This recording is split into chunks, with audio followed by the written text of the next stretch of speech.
செய்திகள். இன்றைய முக்கிய நிகழ்வுகளை பார்ப்பதற்கு முன்பாக தலைப்புச் செய்திகளை பார்க்கலாம். ராகுல் காந்தி பேச்சுக்கு எதிராக மக்களவையில் கடும் அமளி. தேச பாதுகாப்பு குறித்து பேசுகையில் பிரதமர் அவையை விட்டு சென்று விட்டதாக குற்றச்சாட்டு. மெட்ரோ ரயில் திட்டங்களுக்கு கூட உரிய நிதி ஒதுக்கீடு செய்யவில்லை. ஒன்றிய பட்ஜெட்டில் தமிழ்நாடு வஞ்சிக்கப்பட்டுள்ளதாக வைகோ பேட்டி. விசில் சத்தத்தில் தீய சக்தி ஊழல் சக்தி ஓட வேண்டும். தாவேக தொண்டர்களை விலை கொடுத்து வாங்க முடியாது என விஜய் பேச்சு. மாம்பழ சின்னம் ஒதுக்கியதை எதிர்த்து ராமதாஸ் வழக்கு. 3 வாரங்களில் தேர்தல் ஆணையம் பதிலளிக்க உயர்நீதிமன்றம் உத்தரவு. மாமல்லபுரத்தில் தமிழ்நாடு உலகளாவிய சுற்றுலா மாநாட்டை முதலமைச்சர் மு.க. ஸ்டாலின் தொடங்கி வைத்தார். தமிழ்நாடு உலகளாவிய சுற்றுலா மாநாட்டில் 22,794 கோடி உறுதியளிக்கப்பட்ட முதலீட்டில் 65,937 பேருக்கு வேலைவாய்ப்பு கிடைக்கும் வகையில் 127 புரிந்துணர்வு ஒப்பந்தங்கள் முதலமைச்சர் மு.க. ஸ்டாலின் முன்னிலையில் கையெழுத்தாகின. மாநாட்டில் பேசிய முதலமைச்சர் 5 ஆண்டுகளில் சுற்றுலாத்துறையை மேம்படுத்த 612 கோடி ஒதுக்கப்பட்டுள்ளதாக தெரிவித்தார். இதையடுத்து 3 முக்கிய அறிவிப்புகளை முதலமைச்சர் வெளியிட்டார். அதில் உலக சுற்றுலா வரைபடத்தில் கலை மற்றும் பன்னாட்டு சுற்றுலா தலமாக தமிழ்நாடு இடம்பெற அடுத்த ஆண்டு ஜனவரி மாதம் போட்டிகள் நடத்தப்படும் என அறிவித்தார். மாமல்லபுரம் வரும் சுற்றுலா பயணிகளுக்கு சிறப்பான அடிப்படை வசதிகள் வழங்க சிறப்பு பகுதி மேம்பாட்டு ஆணையம் அமைத்து 100 கோடியில் உலக தரத்திலான நவீன உள்கட்டமைப்பு வசதிகள் செய்யப்படும் என தெரிவித்தார். தமிழ்நாட்டை நோக்கி இன்னும் ஏராளமான சுற்றுலா பயணிகளை வரவைக்க வேண்டும் என்றும் கேட்டுக்கொண்டார். தமிழின் அருமை குறித்தும் எங்களோட நாகரிகத்தின் தொன்மை குறித்தும் உலக அளவில் இருந்து வந்திருக்கக்கூடிய தொழில் முனைவோர் எல்லோருக்கும் தெரியும்.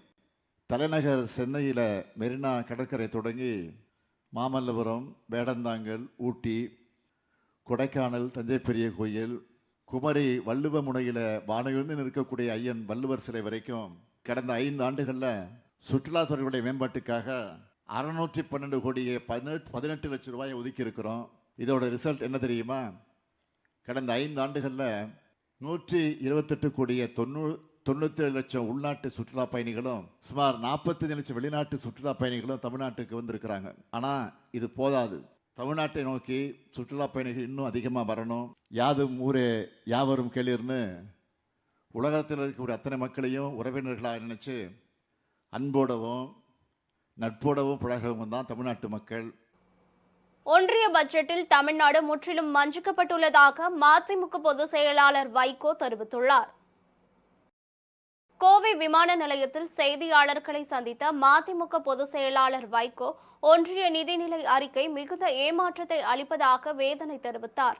மெட்ரோ ரயில் திட்டங்களுக்கு கூட உரிய நிதி ஒதுக்கீடு செய்யப்படவில்லை எனவும் தெரிவித்தார். கூட்டணி பேச்சுவார்த்தை முடிந்த பிறகே சீட் பங்கீடு தொடர்பான முடிவுகள் எடுக்கப்படும் என்றும் வரவிருக்கும் சட்டமன்ற தேர்தலை முன்னிட்டு தமிழகம் முழுவதும் பரப்புரையில் ஈடுபட உள்ளதாகவும் வைகோ தெரிவித்தார். நேற்றைய தினம் 2026-27க்கான மத்திய நிதிநிலை அறிக்கை மிகுந்த ஏமாற்றம் அளிக்கிறது. மெட்ரோ திட்டங்கள் கோவை, மதுரை இந்த மெட்ரோ திட்டங்களுக்கு அறிவிப்பும் இல்லை. ஏற்கனவே இருக்கிற திட்டங்களுக்கு நிதியும் சரியாக ஒதுக்கப்படாமல் தமிழகம் வஞ்சிக்கப்பட்டிருக்கிறது என்றுதான் நேற்றைக்கு நான் செய்தியாளர்களிடம் சென்னையில் கூறினேன். பேச்சுவார்த்தை குழு அமைக்கப்படணும், பேச்சுவார்த்தை நடக்கணும். அதுக்கு பிறகுதான் இது பற்றியெல்லாம் அவர் சொல்ல முடியும். அதிமுக குழு எப்ப அமைக்க போறீங்க? அவங்க திராவிட முன்னேற்ற கழகம் குழு அமைத்த 3 மணி நேரத்திற்குள்ளாக எங்கள் குழு அமைக்கப்படும். சீட்டு இலக்கு என்ன? இரட்டை இலக்கு? அதெல்லாம் இப்ப சொல்ல முடியுமா? அதெல்லாம் மற்ற தலைவர்கள் அவங்க மனசுக்கு தோணுது சொல்றாங்க. நாங்க அப்படிலாம் சொல்ல மாட்டோம். நிச்சயமாக இருக்கும். தமிழகத்தில் மிகப்பெரிய கட்சியாக தாவேக வளர்ந்திருப்பதாக அக்கட்சி தலைவர் விஜய் தெரிவித்துள்ளார். தாவேக 3ஆம் ஆண்டு தொடக்க விழா பனையூர் அலுவலகத்தில் நடைபெற்றது. இந்நிகழ்ச்சியில் கலந்து கொள்ள பனையூர் வந்த தாவேக தலைவர் விஜயை பொதுச் செயலாளர் என் ஆனந்த், ஆதவர்ஜனா உள்ளிட்ட நிர்வாகிகள் வரவேற்றனர். இதைத் தொடர்ந்து பனையூர் அலுவலகத்தில் தாவேக கொள்கை தலைவர்களின் சிலைகளுக்கு மலர் தூவி விஜய் மரியாதை செலுத்தினார். அதைத் தொடர்ந்து கட்சி அலுவலகத்தில் தாவேக கட்சி கொடியை ஏற்றி வைத்தார். நிகழ்ச்சியின் போது பாடகர் வேல்முருகனின் இசை கச்சேரியில் விஜய் உற்சாகமாக நடனமாடினார். அப்போது அங்கிருந்த நிர்வாகிகள் மற்றும் தொண்டர்கள் விசில் அடித்து கொண்டாடினர். நிகழ்ச்சியில் பேசிய விஜய், எத்தனை அணிகள் வந்தாலும் திமுகவை வீழ்த்துவதற்கு மாபெரும் மக்கள் சக்தியான தாவேகாவால் தான் முடியும் என கூறினார். எத்தனை என்ஜின் வந்தாலும் டாப் என்ஜின் தாவேகா தான் எனவும், விசில் சத்தத்தில் தீய சக்தி ஊழல் சக்தியை விரட்டப் போவதாக கூறினார். யார் எந்த கூட்டணி இருந்தாலும் மக்கள் சக்தி கொண்ட தாவேகாவை அசைக்க முடியாது என்றும், ஓட்டு போடும் நாளில் ஒவ்வொரு வீட்டில் இருக்கும் விஜயும் வெளியே வருவார்கள் என தெரிவித்தார். தமிழ்நாட்டோட அரசியல்ல தி விசில் ப்ளோயர் இஸ் டிவிகே. நம்ம மக்கள் இந்த விசில்ல ஊதுற ஊதுல இந்த தீய சக்தியும் இந்த ஊழல் சக்தியும் தெரிச்சு ஓடணும். எப்படி தெரிச்சு ஓடணும்?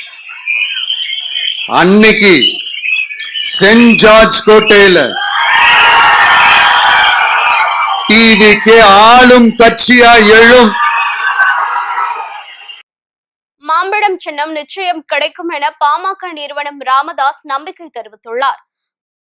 பாமகவின் பெயர் கட்சிக்கொடி மாம்பழம் சின்னத்தை அன்புமணி அல்லது வேறு யாரும் பயன்படுத்த தடை விதிக்க கோரி கட்சியின் நிறுவனர் ராமதாஸ் தரப்பு சென்னை உயர்நீதிமன்றத்தில் மனு தாக்கல் செய்தார். அன்புமணி தலைமையிலான பாமகவை அங்கீகரித்த தேர்தல் ஆணையம் தலைவர் பதவியை நீட்டித்து மாம்பழம் சின்னத்தையும் வழங்கியது. இது தொடர்பாக கடந்த ஆண்டு செப்டம்பர் 9 மற்றும் நவம்பர் 27 ஆகிய தேதிகளில் தேர்தல் ஆணையம் 2 கடிதங்களை அன்புமணி தரப்புக்கு அனுப்பியுள்ளது. இதையடுத்து சின்னம் தொடர்பாக அன்புமணிக்கு தேர்தல் ஆணையம் அனுப்பிய கடிதத்தை ரத்து செய்ய கோரி சென்னை உயர்நீதிமன்றத்தில் மனு தாக்கல் செய்தனர். மனுவில் கட்சியின் தலைவராக நீடிப்பதாக போலி ஆவணங்களை அன்புமணி தரப்பு தாக்கல் செய்துள்ளதாகவும், தலைவர் என்ற முறையில் தனது முகவரிக்கு கடிதம் அனுப்ப தேர்தல் ஆணையத்துக்கு உத்தரவிடுமாறும் குறிப்பிட்டிருந்தார்.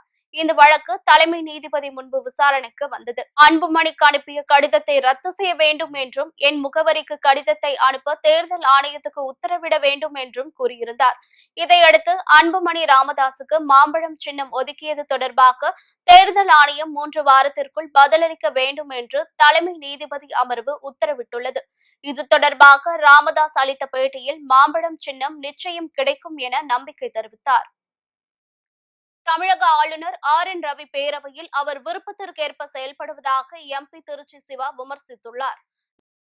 நாடாளுமன்ற கூட்டத்தொடரின் மாநிலங்களவையில் திருச்சி நாடாளுமன்ற உறுப்பினர் திருச்சி சிவா உரையாற்றினார். அப்போது 76 ஆண்டுகளாக செயல்திறன் மிக்க அரசியலமைப்பு சட்டத்தை கொண்டுள்ள நாட்டின் குடிமகனாக இருப்பதில் பெருமைப்படுவதாக தெரிவித்தார். மேலும் பேசிய அவர், ஒவ்வொரு ஆண்டும் நாடாளுமன்றம் தொடங்கும் போது குடியரசுத் தலைவர் ஒன்றிய அரசின் கொள்கைகளை விளக்கி பேசுகிறார். ஆனால் தமிழக ஆளுநர் ரவி மட்டும் பேரவையில் அவர் விருப்பத்துக்கு ஏற்ப செயல்படுகிறார் என்று திருச்சி சிவா விமர்சித்து பேசினார். துபாயில் டீபா மற்றும் ஜீப் இணைந்து நடத்திய தொழில் முனைவோருக்கான சந்திப்பு நிகழ்ச்சி நடைபெற்றது. துபாயில் அல்நதாவில் உள்ள தனியார் ஹோட்டலில் உலகளாவிய தொழில் முனைவோர் தளமான ஜீப், தமிழ் தொழில் முனைவோர் மற்றும் நிபுணர்கள் சங்கம் டீபா இணைந்து தொழில் முனைவோருக்கான மற்றும் நிபுணர்கள் சந்திப்பு நிகழ்ச்சி நடத்தியது. டாக்டர் பால் பிரபாகர் தலைமையில் நடைபெற்ற நிகழ்ச்சியில் தொழில் முனைவோர் வணிக தலைவர்கள், தொழில் வல்லுநர்கள் மற்றும் அரசு பிரதிநிதிகள் கலந்து கொண்டு வணிக வளர்ச்சி மற்றும் தொழில் முனைவு திறன் குறித்து கலந்துரையாடினர். நிகழ்ச்சியில் சிறப்பு விருந்தினராக ஜிம்பாப்வேயின் துபாய் துணை தூதர் நெவர் முடிச்வா கலந்து கொண்டு உரையாற்றினார்.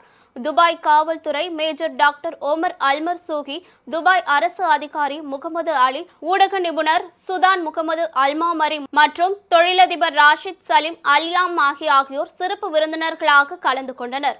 நிகழ்ச்சியில் பல்வேறு துறையில் சிறப்பாக செயல்பட்டவர்களுக்கு விருது வழங்கி கௌரவிக்கப்பட்டது. தூத்துக்குடி மாவட்டம் கோவில்பட்டி அருகே கழுகுமலை தைப்பூச தேரோட்டத்தின் போது தேர் சக்கரத்தில் சிக்கி ஒருவர் உயிரிழந்த சம்பவம் பெரும் சோகத்தை ஏற்படுத்தியுள்ளது. கோவில்பட்டி அருகே தென்பழனி என்று அழைக்கப்படும் கழுகுமலை கழுகாசலமூர்த்தி கோவிலில் தைப்பூச திருத்தேரோட்டம் நடைபெற்றது. இந்நிலையில் தேருக்கு தடுப்பு போட்டு வந்த கழுகுமலையை சேர்ந்த சப்பானி முத்து என்பவர் தவறி தேர் சக்கரத்தில் விழுந்து பரிதாபமாக உயிரிழந்தார். இது குறித்து தகவல் அறிந்து சென்ற கழுகுமலை போலீசார் இறந்தவரின் உடலை கைப்பற்றி பிரேத பரிசோதனைக்காக கோவில்பட்டி அரசு மருத்துவமனைக்கு அனுப்பி வைத்தனர். மேலும் இச்சம்பவம் குறித்து வழக்கு பதிவு செய்து போலீசார் விசாரணை மேற்கொண்டு வருகின்றனர். தேரில் சிக்கி கூலி தொழிலாளி உயிரிழந்த சம்பவம் அப்பகுதி மக்களிடையே பெரும் அதிர்ச்சியையும் சோகத்தையும் ஏற்படுத்தியுள்ளது. சென்னையில் இன்று ஆபரண தங்கத்தின் விலை சவரனுக்கு 7,600 ரூபாய் குறைந்து 1,11,600 ரூபாய்க்கு விற்பனையாகிறது. தங்கம் விலை தொடர்ச்சியாக உயர்ந்து வரலாறு காணாத உச்சத்தை எட்டி வருகிறது. இந்த நிலையில் பட்ஜெட்டிற்கு பிறகும் பிப்ரவரி மாத தொடக்கத்திலும் தங்கம் விலை அதிரடியாக குறைந்துள்ளதால் நகைப்பிரியர்கள் மகிழ்ச்சி அடைந்துள்ளனர்.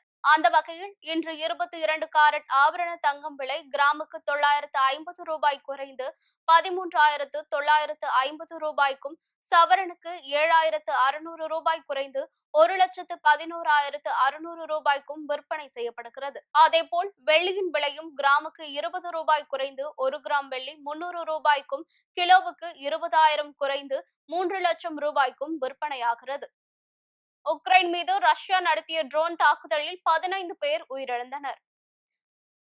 ரஷ்யா உக்ரைன் இடையே போர் நீடித்து வரும் நிலையில் உக்ரைனின் நிப்ரோ நகரில் ரஷ்ய ராணுவம் திடீரென ட்ரோன் தாக்குதல் நடத்தியது. இதில் சுரங்க தொழிலாளர்களை ஏற்றி சென்ற பேருந்து மீது குண்டு பாய்ந்ததில் 15 பேர் உயிரிழந்தனர். மேலும் 7 பேர் படுகாயமடைந்தனர். அந்த பேருந்து தங்களுக்கு சொந்தமானது என உக்ரைனின் மிகப்பெரிய தனியார் எரிசக்தி நிறுவனமான TTEK உறுதிப்படுத்தியுள்ளது. இது குறித்து அந்த நிறுவனம் கூறுகையில், தங்களது சுரங்க தொழிலாளர்கள் பணி முடிந்து திரும்பிய போது இந்த மனிதாபிமானமற்ற தாக்குதல் நடத்தப்பட்டுள்ளது என குற்றம் சாட்டியுள்ளது. இதற்கிடையே போரை முடிவுக்கு கொண்டு வர ரஷ்யா மற்றும் உக்ரைன் இடையே அடுத்த வாரம் மீண்டும் அமைதி பேச்சுவார்த்தை நடைபெறும் என்று உக்ரைன் அதிபர் ஜெலன்ஸ்கி தெரிவித்துள்ளார். சீனாவின் யுவானை உலகளவில் ஒரு வலுவான சக்தியாக மாற்றப் போவதாக அதிபர் ஜி ஜின்பிங் அறிவித்துள்ளார். அமெரிக்காவிற்கு பிறகு உலகின் 2வது பெரிய பொருளாதாரமான சீனா அமெரிக்க டாலரை சார்ந்திருப்பதாக குறைக்க சர்வதேச வர்த்தகத்தில் யுவானின் பயன்பாட்டை துரிதப்படுத்தி வருகிறது.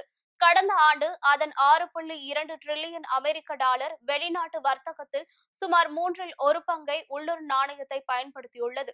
இது தொடர்பாக சீனா நாளிதழ் வெளியிட்டுள்ள கட்டுரையில், சீனாவின் நாணயமான யுவானின் உலகளாவிய பயன்பாட்டை விரிவுபடுத்தவும், அதை ஒரு சர்வதேச இருப்பு நிலைக்கு உயர்த்தி ஒரு வலுவான நாணயமாக உருவாக்க வேண்டும் என்று சீன அதிபர் ஜி ஜின்பிங் வலியுறுத்தியுள்ளார்.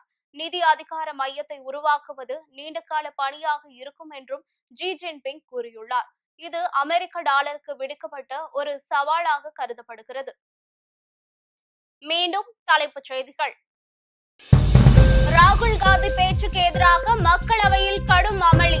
தேச பாதுகாப்பு குறித்து பேசுகையில் பிரதமர் அவையை விட்டு சென்று விட்டதாக குற்றச்சாட்டு. மெட்ரோ ரயில் திட்டங்களுக்கு கூட உரிய நிதி ஒதுக்கீடு செய்யவில்லை. ஒன்றிய பட்ஜெட்டில் தமிழ்நாடு வஞ்சிக்கப்பட்டுள்ளதாக வைகோ பேட்டி. விசில் சத்தத்தில் தீய சக்தி ஊழல் சக்தி ஓட வேண்டும். தாவேக தொண்டர்களை விலை கொடுத்து வாங்க முடியாது என விஜய் பேச்சு. மாம்பழ சின்னம் ஒதுக்கியதை எதிர்த்து ராமதாஸ் வழக்கு. 3 வாரங்களில் தேர்தல் ஆணையம் பதிலளிக்க உயர்நீதிமன்றம் உத்தரவு. இத்துடன் செய்திகள் நிறைவடைந்தன. மீண்டும் செய்திகள் காலை 8 மணிக்கு. மேலும் செய்திகளை தெரிந்து கொள்ள மதிமுகம் பிரைம் யூடியூப் தளத்தில் இணைந்திருங்கள்.